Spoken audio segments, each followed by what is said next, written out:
කොහොමද? ඔන්න අද අපි ඔයාලව පොඩ්ඩක් විතර වෙනස් තැනකට එක්කගෙන යන්නේ.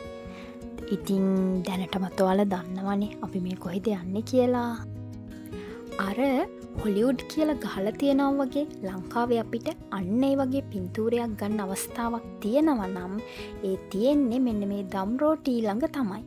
ඉස්සර මෙතන ගහලා තිබිලා තියෙන්නේ මැක්කුඩ්ස් කියලාලු. දැන් ඒක දම්රෝටි කියලා වෙනස් කරලා. ඔයාලට පේන මේ වතුයාය අද දම්රෝ සමාගමේ දේපලක්. ඉතින් මේ දම්රෝ ලබු කැලේ තේකම්හල අද වන විට සංචාරකයන්ට විවෘතයි.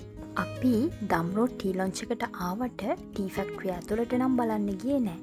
අපි ගියේ දම්රෝ ටී විව් පොයින්ට් එක ළඟටයි ඒගොල්ලන්ගේ කැෆේ එකටයි. අපි කොහෙද දැන් යන්නේ?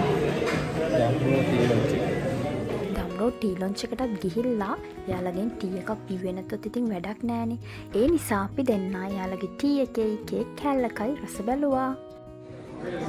ශාලි ටී එක එනකම් මග බලන් ඉන්නවා.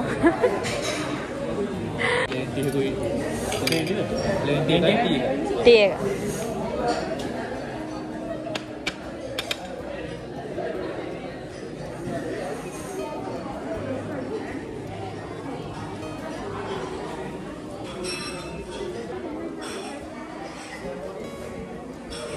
රසයි.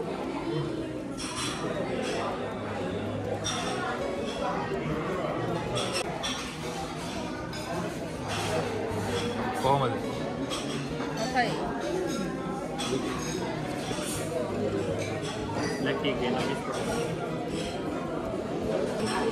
මේ තේවත්ත දිහා බලාගෙන ඉන්නකොට මට හිතුණා මම තේ ගැන දන්න දේවල් ඔයාලත් එක්ක බෙදා ගන්න. ඔයාලා දන්නවනේ ලංකාවේ නිෂ්පාදනය වන සිලෝන් ටී වලට ලෝකෙ පුරා තියෙන්නේ විශාල ඉල්ලුම. ක්‍රිස්තු පූර්ව 27 චීන අධිරාජ්‍යයක් විසින් තමයි මේ තේ ගහ අහඹු ලෙස හොයාගෙන තියෙන්නේ. ඒ වගේම ලංකාවට මුලින්ම තේ පැලයක් ලැබිලා තියෙන්නේ 1824 දී. 1872 දී තමයි ලංකාවේ පළවෙනි තේ කර්මාන්ත ශාලාව ආරම්භ කරලා තියෙන්නේ. ඒ වගේම 1873 දී පළවෙනි වතාවට බ්‍රිතාන්‍යයේ ලන්ඩනයට ලංකාවෙන් තේ අපනයනය කළා.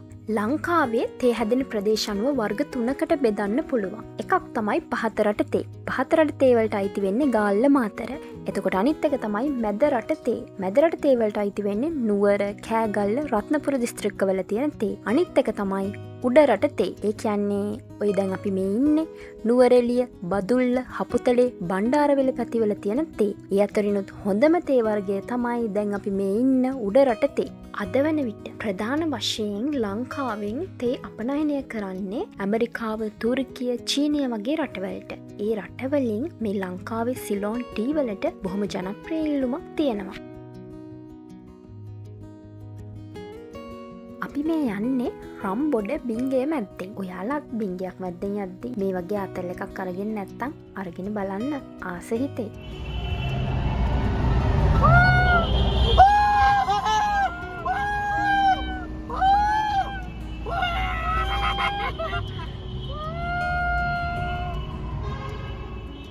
එහෙනම් ගයිස් අදට අපි යනවා. බයි බයි.